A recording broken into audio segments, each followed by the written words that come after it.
Welcome to this introduction to Hofstra in China, a summer program usually run in summer one. I'm Zhu Yanzhou, the director of Chinese program at Hofstra and organizer of the program. Hofstra in China was established is based in Shanghai, the most well-known metropolitan city in China, where brilliant neon lights, stylish skyscrapers, uh, along with private gardens of the imperial period, best project today's Chinese identity, a country both ancient and modern. The main reason that I put our program in Shanghai, partly because I myself was born in Shanghai and grew up there, I'm more familiar with that city. Another reason is that from my personal observation, most students, in the past students who went with me to China, we visit 4 different cities, and they tend to like Shanghai the most. And that's why we establish our base in Shanghai. We're going to spend about 4 weeks there. The program will be hosted in East China Normal University, which boasts the most beautiful campus in Shanghai, with its meandering paths, artificial rockery, graceful pavilion, and sparkling rivers. While in Shanghai, we will visit major tourist spots in the city and make 2 weekend excursions to nearby scenic spots, Hangzhou and Suzhou, generally known as the paradise on earth in Chinese society. We stay in Shanghai around 4 weeks, a little bit less than 4 weeks. During the first weekend, we visit 2 major spots in Shanghai. Then second weekend, we visit Suzhou, a nearby city about 80 miles away from Shanghai. The third weekend, we spend 2 days in Hangzhou, which is about 100 miles away from Shanghai. And both Suzhou and Hangzhou were very well known for their scenic, beautiful sceneries. And then East China Normal University is most well known for its beautiful campus. They have the best campus in Shanghai. That's the reason we choose East China Normal University as a host of our program. And there are some big universities, but they are too far away from the city center. East China Normal University is not far away from the downtown area, and that's why I think it's the most appropriate location for our program. A 2.5-day visit to Beijing constitute a final touch of the program, where numerous historical relics will illustrate the knowledge that we learn in classes. We finally, before we return to America, we are going to visit Beijing for 2.5 days. And then the tourist excursion will cover the Great Wall, the Forbidden City, that's the Royal Palace, the Summer Palace, that's a Royal Garden. Yu Garden is a very beautiful garden in Shanghai. Shanghai TV Tower, I'm going to talk about that later on. This is also very well-known structure in Shanghai, a landmark of Shanghai. West Lake is a most beautiful lake in Hangzhou. Liying Temple is a very famous Buddhist temple in Hangzhou. Tiger Running Spring, Six Harmony Pagoda, the garden and humble administrator. This garden is the most well-known private garden in China. It's located in Suzhou, so we are going to visit and so forth. Basically, we are going to visit all those most famous scenic spots, historical relics in these 4 different cities. Among extracurricular activities are Beijing opera appreciations, Chinese acrobatics, Kung Fu performance, and a dancing performance I didn't put here, and the museum visits. Acrobatics, we are going to watch the acrobatics in Shanghai. There are 3 acrobatic troupes in Shanghai. We are going to visit the best one. 2 of their items, 2 of the performance actually won gold medal in last year's World Acrobatic Competition. And then Beijing Opera and the Kung Fu show all take place in Beijing. I will talk about that later when I introduce Beijing. And then during our visit to Hangzhou in the evening, we are going to watch a dancing performance. Here are the 5 compelling reasons to visit China at this time. To acquaint with the rising power in the East so as to reorient your career. You might be inspired, after the visit. To witness the amazing changes that are taking place in China. To acquire one of the most useful language in the world. Our program is a very much language and culture oriented. I will tell you, what's going to happen, during the ordinary days, what you are going to experience, what's your possible schedules, everyday schedules during this trip. And then experience the mystical Oriental culture at its fountainhead. To enjoy the spectacular beauty of China, both ancient and modern. And I think Shanghai is the best showcase of Chinese identity. The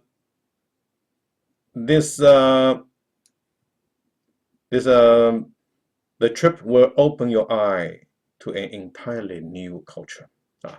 And the course offering are as below. There are 2 lecture courses. Largely, I teach. One is a introduction to Chinese culture. That is basically teach about Chinese history, philosophy, literature, and we use literary works and a film, to illustrate the cultural values that we are going to teach in that class. It fulfills cross-cultural and interdiscipline requirement for the distribution requirements. Then there's a Lit 87, Modern China in Fiction and a Film. This fulfills cross-cultural as well as the literature requirement. And then Chinese language at any level. If you have Chinese foundation, then you're going to go through a kind of very brief placement test, and you will be put on a certain level. And then if you do not have any Chinese foundation, then you can attend the beginning Chinese class. Now, one of the merit of this program is here.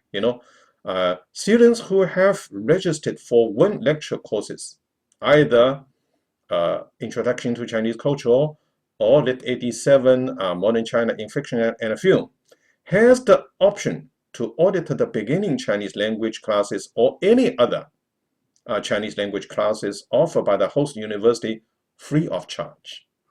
This is, I think, is very, very good benefit for this program.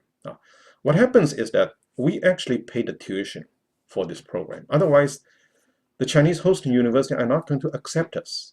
But I persuade the dean's office to cover our tuition. Understand? Basically, we are not paying any tuition for all the Chinese classes we are going to take. East China University host is a very well known for its Chinese programs. They are offering they have a big Chinese program open to students all over the world. Students coming from Japan, Korea, and the United States. They all go there to attend Chinese class. These programs run all year round. So therefore, they have classes at various levels. So if we go there, you can basically cut in on any level, and you will benefit significantly because these Chinese classes run the whole morning every day. During the weekdays, from Monday to Friday, from 8:30 to 11:45. Sometimes it's 11:30. Basically every student in the program is going to attend the Chinese classes at various levels. And they have a very good teachers there because they have a major. They are running one of the best MA program. I think now it's a PhD program, training Chinese teachers for foreign students. So usually when they arrange a teacher for us, they usually pick up one of the best students in their upper level PhD program. And these teachers are very good. Students feel very satisfied. Some students told me, we can really follow their Chinese language class for the whole day, But I do not want to do this. Half day is enough. Half day is enough. So this is what happens. My lecture class usually run uh, uh, uh, in the afternoon or in the evening. Yeah, in these two classes. Introduction to Chinese Culture and Modern China in Fiction and Film. I teach these classes in my own room. There's a lodging hotel. I will stay there, and the students just come to me. And we meet 3 times a week. Either in the evening or in the afternoon. So what happens is that in the morning, every student go to Chinese language class at various levels. In the afternoon, if you registered one of my classes, you will come to me 3 afternoon or 3 evening, and then in other days, during the weekend, of course, we usually have cultural excursions, we organize activities, and in other days, students often form a group to explore Shanghai. Shanghai is a huge city, there's a lot of things to explore. And for its temples, there's a special area which will entertain exclusively foreigners. And usually students form a group. On top of these weekend excursions, I also organize 3 additional activities. The second day after our arrival, usually we arrive there late in the evening. So the next morning after Chinese class, I will bring in the afternoon. I will bring the student group to the downtown area. We first take the bus and then change to the subway to reach downtown area. Because I basically want to teach students how to reach downtown area by yourself. And after that, students usually form a group. They are going to explore the downtown area, various areas of downtown. And very often they just take taxi. The Chinese taxi, if you have a group, they charge only once. They do not charge individual person. So from my past experience, with $1.50, if you have 3 or 4 students together, then they can accommodate usually 4 people. Then everyone possibly only have to pay $1.50 and $2 for a trip, basically to anywhere in Shanghai. And that's the way to go. And then what is this? Then let's look at the individual cities.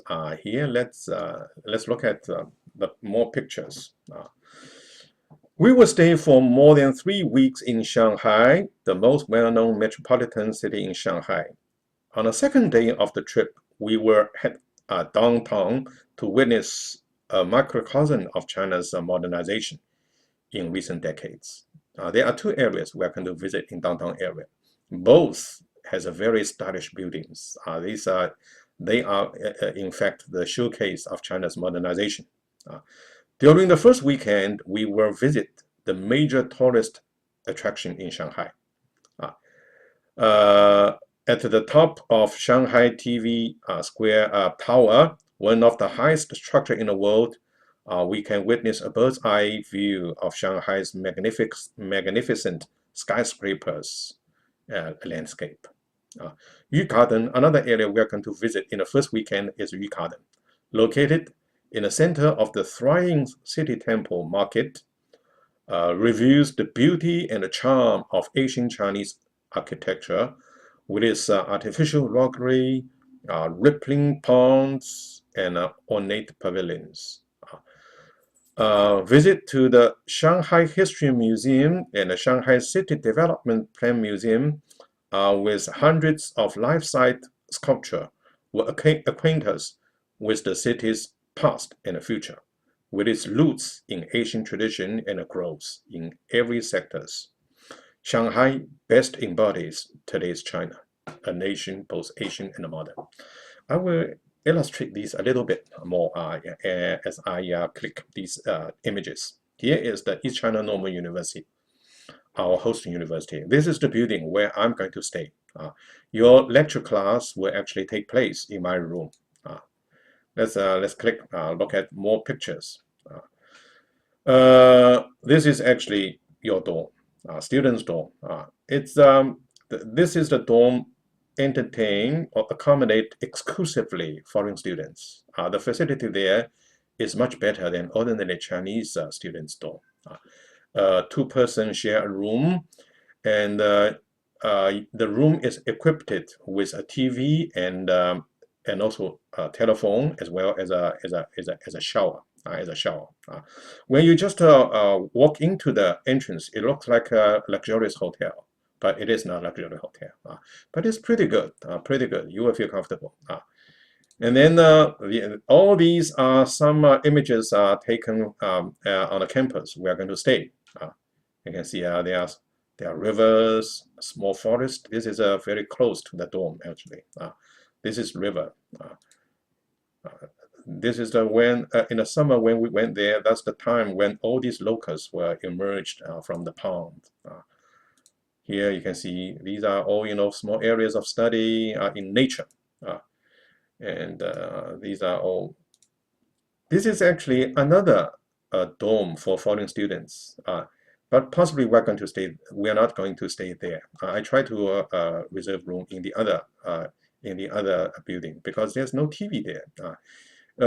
Chinese TV is relevant because they have a English channel. Students can at least update your information about what's happening in the world, and also learn more about Chinese society.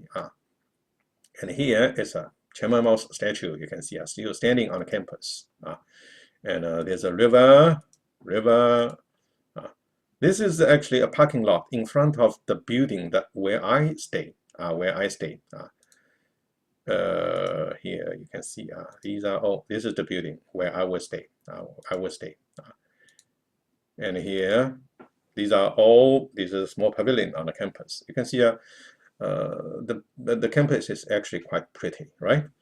This is campus. Now let's let me show you a few images of the tourist spots we are going to visit during the first weekend. As I mentioned, the first weekend we are going to visit a couple of major spots in Shanghai. This is close to the Yu Garden. Yu Garden is there, it is there. This is outside Yu Garden.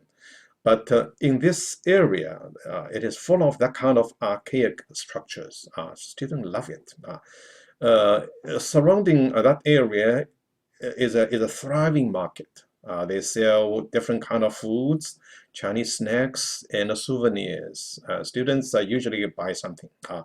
And every time when I visit China, I also, before I return to America, I usually go there to bring some snacks, different kind of food that I appreciate since my childhood.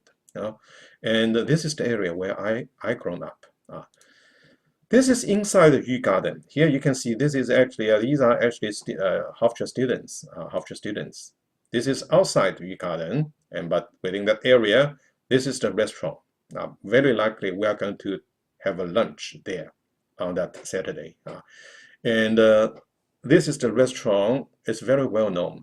Clinton and his wife once patronized this restaurant. They have the picture there to show you.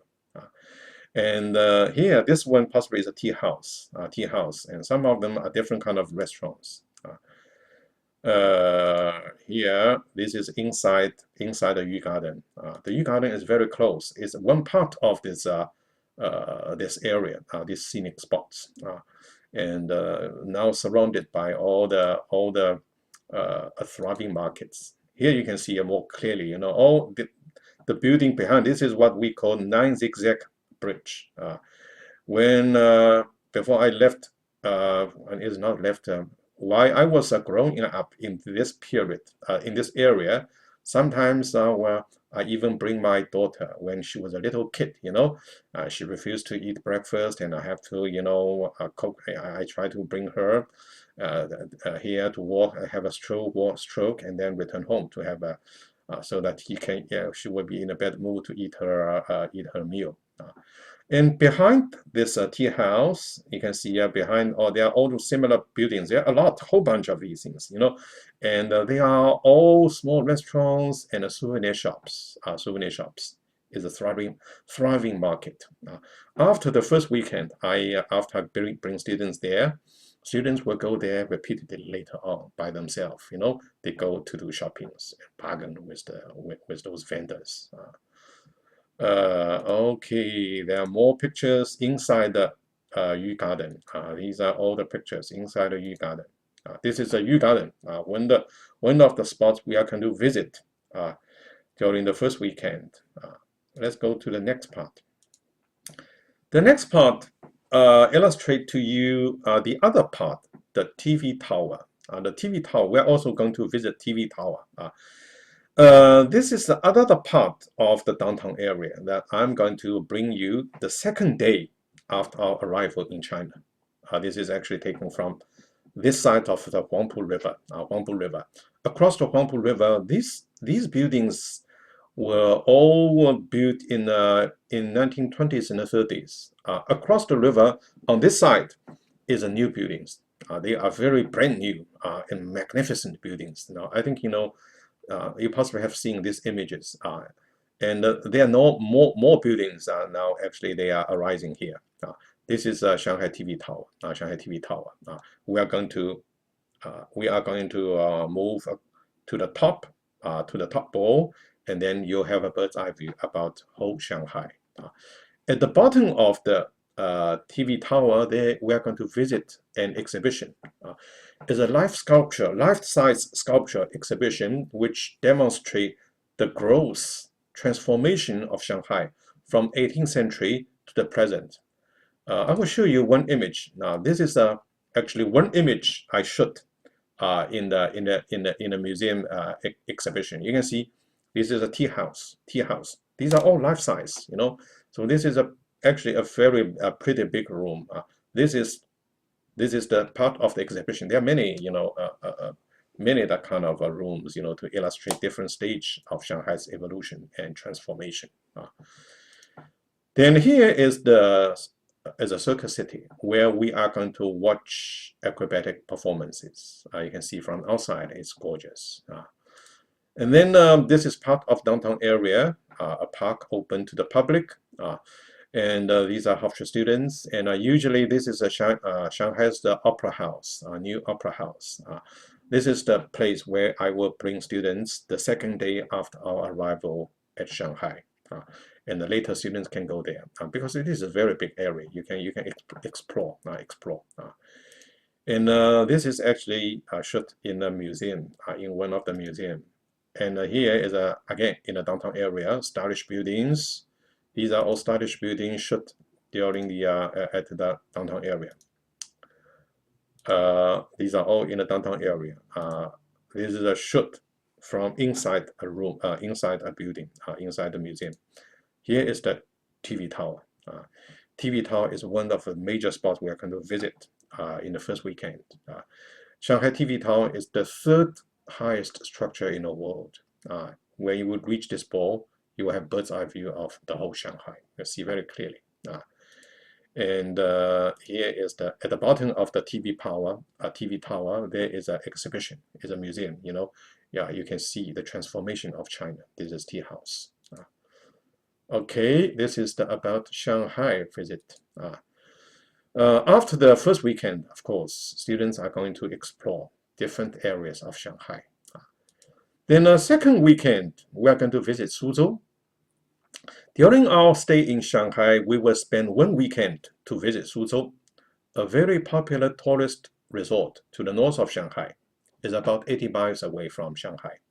Suzhou is well known for a host of private gardens built in the late Imperial period, 16th to 18th century. These gardens best illustrate the architecture of ancient China with their rockery hills, lotus ponds, unique pavilion, zigzag paths, and a bonsai. The bonsai is amazing. Among its best gardens, we will visit the humble and administrator garden, Line Grove, and possibly we're going to also visit Suzhou Museum if we have time. We usually visit 3 parks in 3 gardens on top of Sometimes we have time. If we have time, we visit museum. And here is some images of those private gardens. Here is all lotus. This is a bonsai area. Suzhou is most well known for these architectures. You can see this is the image of Suzhou. And this is taken in the most well-known Chinese private garden called Garden of a Humble Administrator. This was built by an official who retired from the court. It's a huge, very big, and this is, I think, possibly the most beautiful scene in that garden. That's why I took it. And the garden itself is the most well-known of its kind in China. These are all images, bamboos taken in this garden. This is second weekend. We visit at least 3 gardens in Suzhou. If we have time, we also visit Suzhou Museum.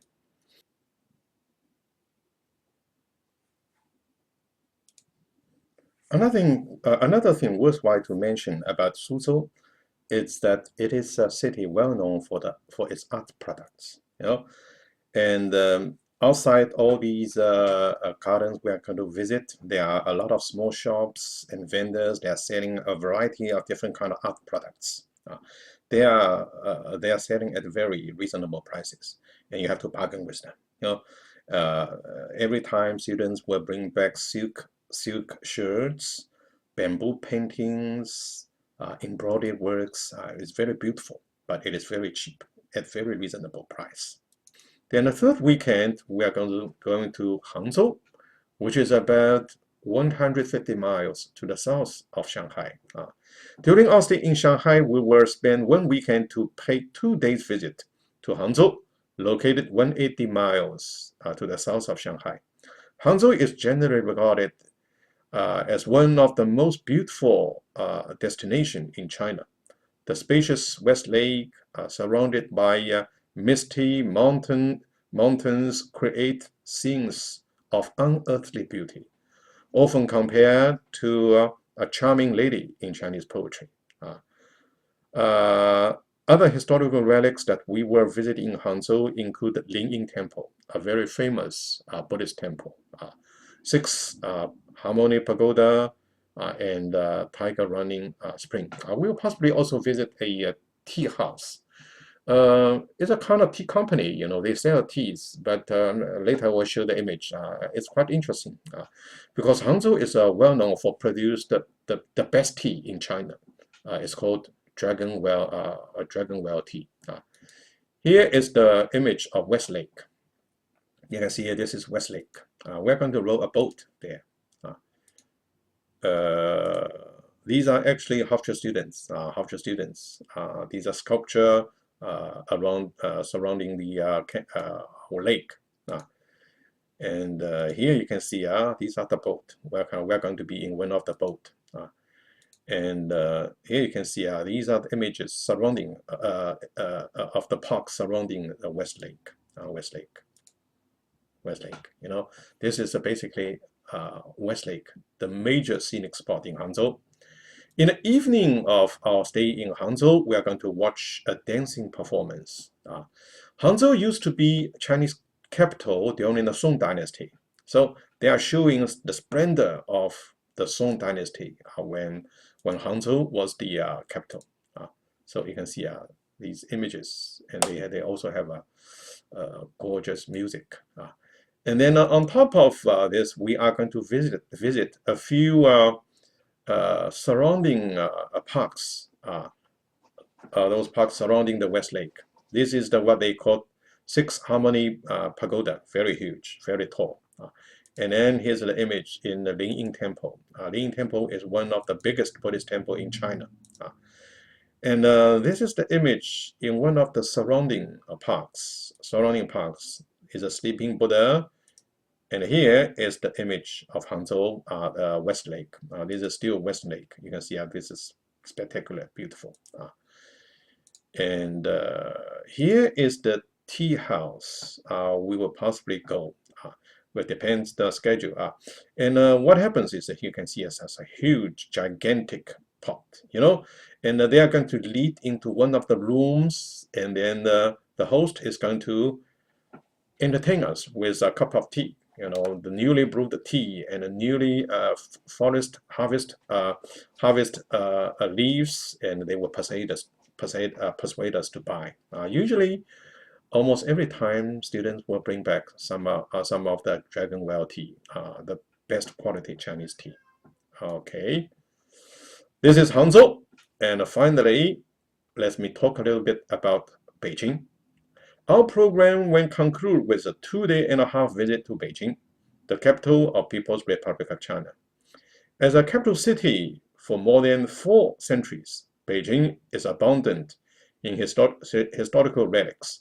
We will visit the Great Wall, the Forbidden City, a large group of royal palaces, the Square of Heaven's Peace, the Summer Palace, a royal garden, and the Temple of Heaven.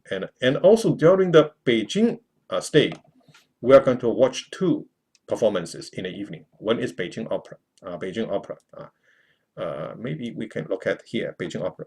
During our stay in Beijing, we will spend one evening enjoying a performance of Beijing Opera, presented by Beijing Opera Troupe, one of the top opera shows in China. The opera will be presented in the ornate Pier Garden, a renowned theater in Beijing. 2 side screens will display English subtitles for each line uttered by actors and actresses, so that we can fully understand every minute, every minute movement on the stage. Such a setting enables foreigners to enjoy Beijing opera as a unique form of Chinese art. This theater almost exclusively entertain foreigners. That's why they project English subtitles, English translations of every line they sing on the stage. So you know what is going on the stage. That's why you can enjoy Beijing opera. And another is a Kung Fu show. The next evening we will enjoy Kung Fu show. During our stay in Beijing, we will spend one evening enjoying Kung Fu performance, incorporating Chinese martial arts into the presentation of an interesting story. This unique art show will leave you speechless. It's a kind of combination of military arts and as well as the choreography. They portray the growth of a monk. Those actors actually were recruited from the monks of Shaolin Temple. Shaolin Temple is most well known for their military arts. And then let's look at. Well, let's first have more picture of Beijing Opera. You can see these are all taken from Beijing Opera, Beijing Opera show. And then here is the Tiananmen Square and other spots we are going to visit. This is the Tiananmen Square, the Gate of Heavenly Peace. Then behind this is the Forbidden City, the Royal Palace, a cluster of royal palaces, huge places. We're going to visit all these places. And then here is the bird nest. We're going to visit that area. And sometimes if it is open to the public, we'll get in there. But across the bird nest, there is another beautiful structure, which is called Water Cubic. It's a swimming pool where the Olympic game was held. It's very beautiful.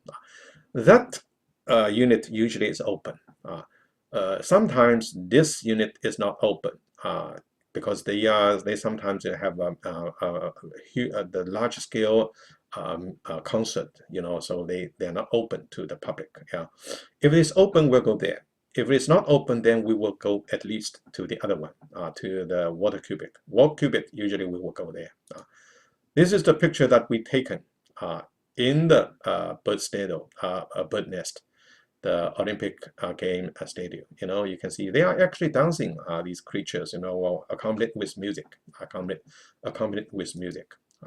So that is a brief introduction to Hofstra in China program of all the 4 cities. Now, let me introduce to you the students' reaction, past students' reaction to this program. Students respond to Hofstra in China. David, who went there with me a few years ago, he said, "This is an amazing experience that I will appreciate for the rest of my life." Why he appreciate? When David went there, he already graduated. In that year, he just graduated from Hofstra. He was given a job by a hedge fund. After he returned from Hofstra in China program, he was immediately sent by his company to fund to China as the representative of his company. And then the next guy, Sean Golden. The cultural observation I made from this study abroad experience will forever change my life. Why he made such remarks? Sean went to Hofstra in China. Went to China in a year when China was hit by a huge earthquake. You possibly still remember, right? And because in the first 10 days after our arrival, every day, every channel in the TV, there are about 60 channels. Every channel was showing all these performances which encourage people to donate. Jet Li, Jackie Chan, they all return to China. They themselves, of course, make huge contributions, and they will mobilize the whole nation to donate. I myself also went to the Red Cross, to give away $300. And why Sean was so impressed? Because almost virtually, I think, every wage owner donate money. Because we stay on the campus, on the college campus. He apparently speak to some Chinese students, and these students, they all donate. He was very impressed by this impression. And then next one is Jennifer Ball. I think she went there maybe 2 or 3 years ago. He said, Shanghai seems very safe when we went out as a group. And whenever I decide to go shopping or sightseeing by myself, I felt like I had nothing to fear.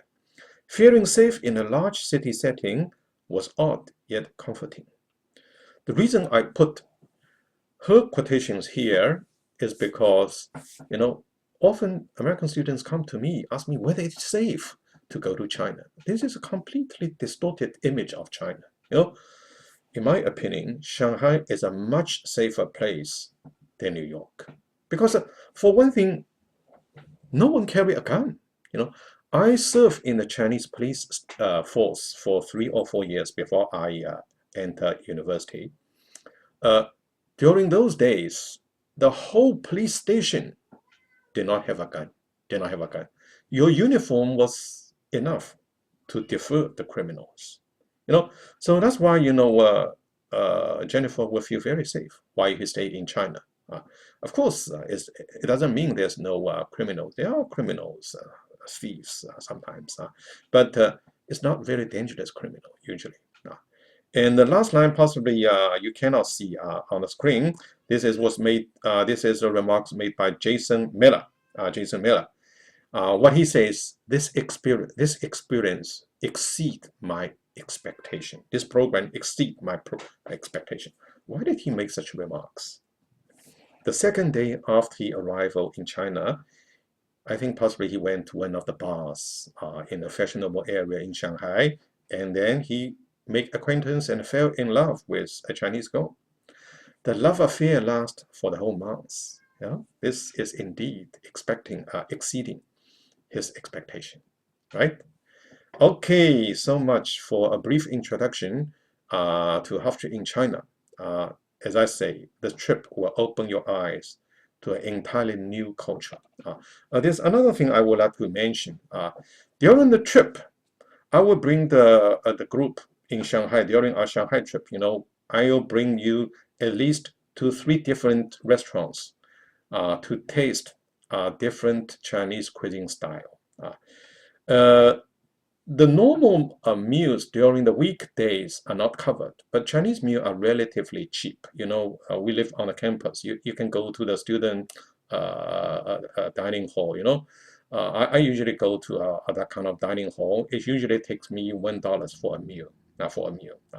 Students sometimes spend a little more. You know, it will cost you possibly $1.50 and $2. But during the weekend excursions, for example, when we go to visit downtown area of in Shanghai, then the lunch is covered. When we go to Hangzhou for the 2 days, and most of the meals, almost all the meals are covered. When we visit Beijing in the last 2 days and almost last 3 days, you know, these meals are all covered. In Beijing, in particular, they're going to bring us to a different kind of restaurants. You will enjoy different styles of Chinese cuisine. It is very delicious. So much for the introduction. Thank you for your patience and for your interest in the program. If you are interested, if you decide to go, please contact me with my email, through email. My email is on the webpage, zuyan.zhuou, then at Hofstra.edu. Okay, thank you.